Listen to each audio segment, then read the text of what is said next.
চাহিদা মতো আসন না পাওয়ায় জামায়াত নেতৃত্বাধীন 11 দলীয় জোট থেকে বেরিয়ে যেতে চায় চরমোনাই পীরের নেতৃত্বাধীন ইসলামী আন্দোলন বাংলাদেশ। তবে এই বিষয়ে সিদ্ধান্ত নিতে দলটির মজলিসে শুরায় মতবিরোধ সৃষ্টি হয়েছে বলে জানা গেছে।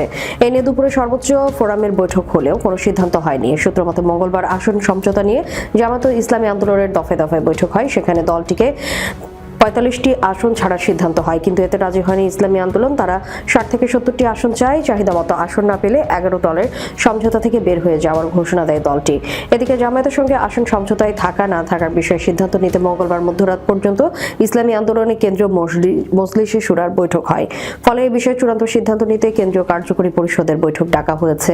বাদ জোহরে বৈঠক হবে। এ বিষয়ে ইসলামী আন্দোলনের মহাসচিব অধ্যক্ষ ইউনুস আহমদ বলেন, গতকাল মঙ্গলবার গভীর রাত পর্যন্ত আমাদের দলের মজলিসে শুরার বৈঠক হয়েছে। সেখানে বিভিন্ন রকম মতামত এসেছে। এই মতামতগুলো বিশ্লেষণ করা হবে কার্যকরী পরিষদে। এই আলোচনার পরে সিদ্ধান্ত চূড়ান্ত হবে। তবে এখন পর্যন্ত 11 দলীয় সংসদে থাকা না থাকার বিষয়ে কোনো সিদ্ধান্ত হয়নি বলেও তিনি জানান।